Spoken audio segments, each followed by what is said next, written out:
Kembali di acara Pidato Bangsa Indonesia di sesi ketiga pada hari Jumat dengan keadaan sehat walafiat. Salam serta salam senantiasa tercurahkan kepada junjungan kita Nabi Muhammad SAW yang telah membawa agama Islam dari zaman jahiliyah menuju zaman Islamiyah. Saya selaku MC ingin bercakap-cakap sedikit.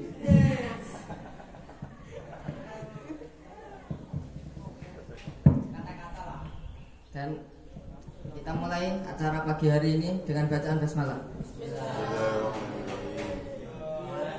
Menuju acara inti, yaitu ujian khutbah.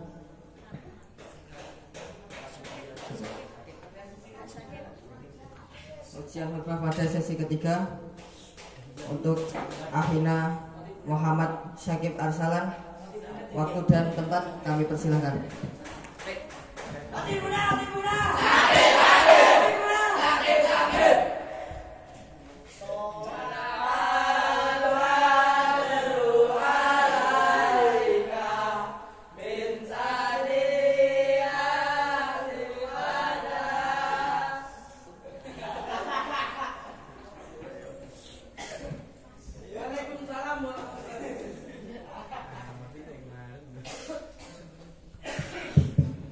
Bismillah.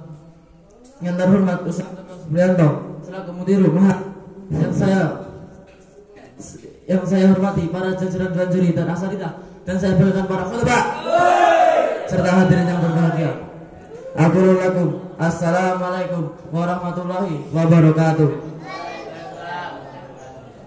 Innal hamdalillah nahmaduhu wa nasta'inuhu wa nastaghfiruh wa na'udzu billahi min shururi anfusina wa min sayyiati a'malina. May yahdihillahu fala hadiyalah. Asyhadu an la ilaha illallah wa asyhadu anna Muhammadan abduhu wa rasuluh.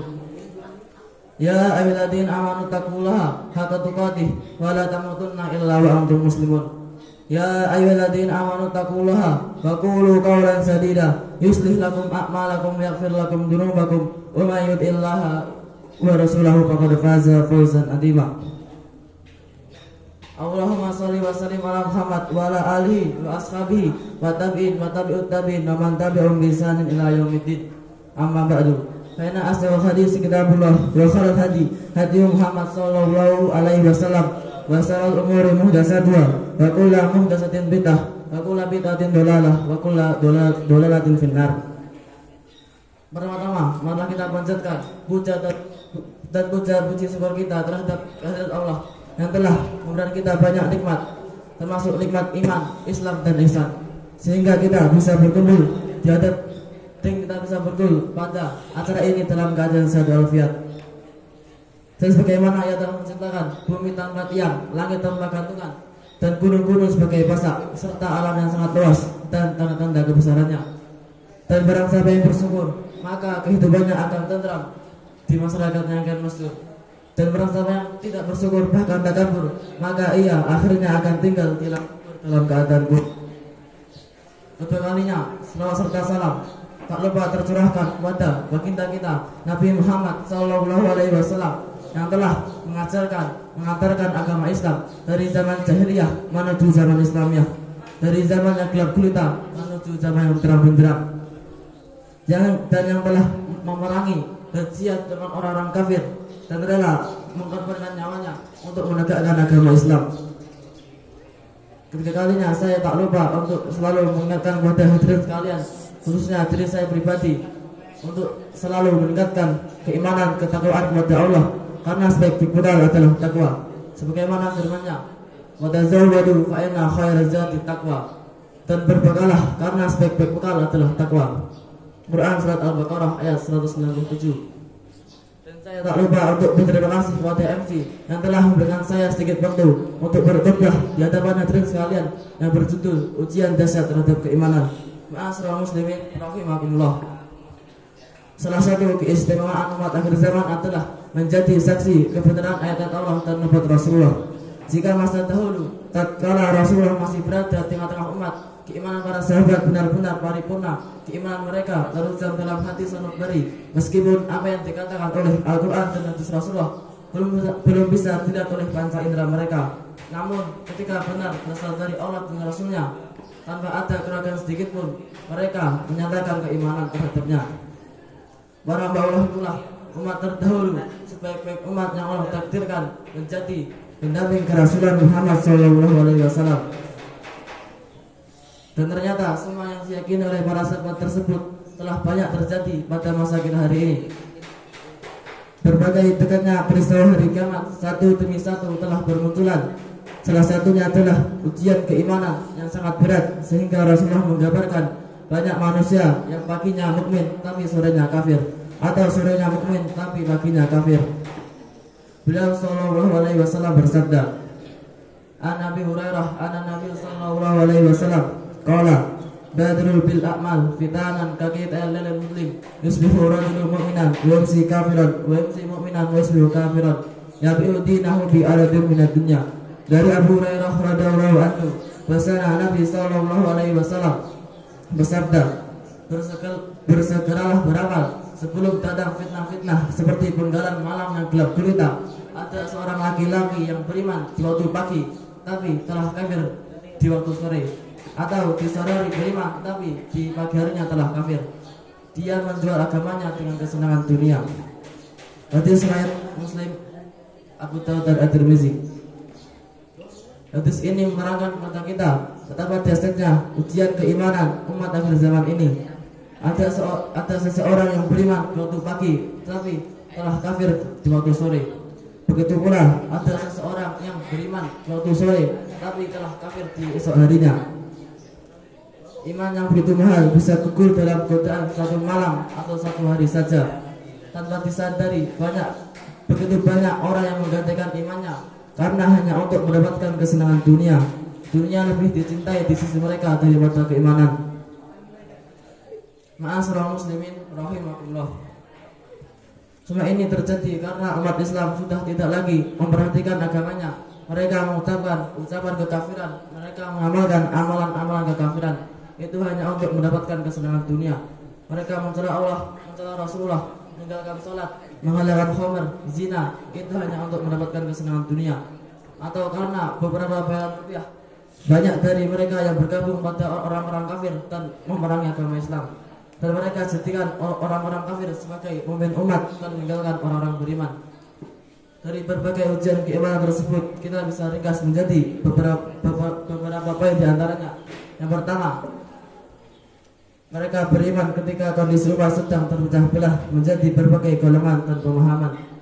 Dalam hadis Rasulullah sallallahu alaihi wasallam bersabda, "Ala inna man qablakum min ahli kitab iftaraku ala sintaini wa sab'ina milata wa inna hadhihi milata satafariqu ala salasi wa sab'in sintani wa sab'una finnar wa akhiratun fil jannah wa hiyal jamaah." Ingatlah orang-orang sebelum kamu dari ahli kitab telah terpecah belah menjadi 73 golongan, dan umat ini akan terpecah belah menjadi 73 golongan. Yang 72 golongan di dalam neraka, sedangkan yang satunya di dalam surga, yaitu al-jamaah. Hadis riwayat Abu Dawud dan Ahmad. Inilah salah satu perbedaan mendasar antara kondisi kaum muslimin pada zaman Rasulullah dan para sahabat dengan kondisi umat Islam saat ini. Jika masa dahulu kaum muslimin hidup terpimpin satu jamaah, satu komando dari Rasulullah dan para sahabat. Tapi sekarang banyak kaum muslimin yang hidup berkelompok-kelompok, saling membanggakan mazhab, saling menghujat, sikap dan perilaku marah pada ikhtilaf dan tafarruq. Dan Allah sebutkan dalam Al-Quran, situasi seperti ini hanya mendatangkan azab yang pedih. Sebagaimana firman-Nya, "Wala takunu kalladzina tafarraqu wa ikhtalafu min ba'di ma ja'ahumul bayyinatu wa ulaika lahum 'adzabun adzim." Dan janganlah kalian seperti orang-orang yang telah terpecah belah dan berselisih setelah datang kepada mereka keterangan yang nyata bagi mereka azab yang pedih. Quran surat Al-Imran ayat 105. Ma'asyiral muslimin rahimakumullah. Kita sebagai Islam muslim haruslah selektif dalam bergabung pada sebuah jamaah, karena banyak kelompok kaum muslimin yang mengaku mengajak pada kitabullah dan sunnah Rasulnya, tetapi malah menyimpang dari kebenaran. Yang perlu lebih berhati-hati lagi adalah munculnya berbagai gerakan-gerakan sesat.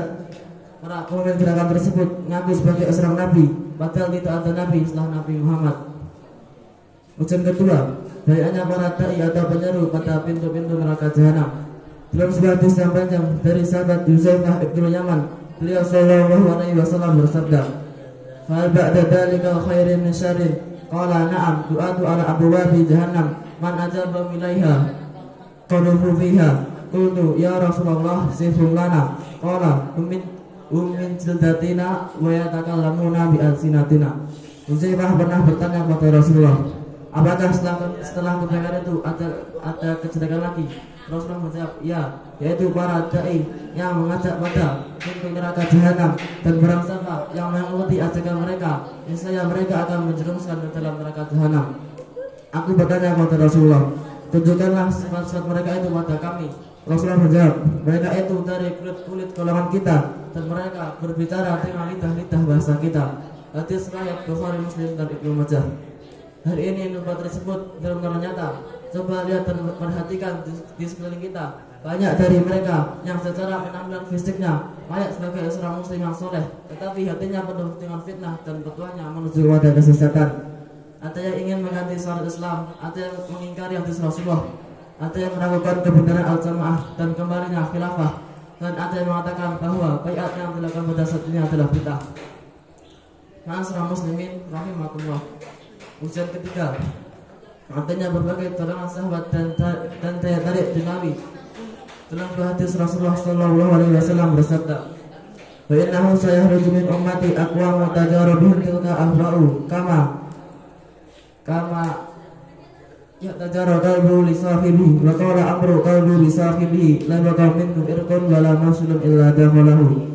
Dan akan ada dari umatku beberapa kaum yang disakiti oleh hawa nafsunya, yang ia menjara sebagaimana menjaranya penyakit anjing gila atau rabies pada penderitanya. Tidak tersisa satu ruat sendir tulangnya melainkan disakitinya. Hadis riwayat Abu Dawud dan Ahmad. Fitnah saat sekarang ini telah sampai pada titik yang sangat memprihatinkan. Banyak manusia yang mengungkar sahabatnya, dan inilah ujian bagi kaum muslim yang sangat berat.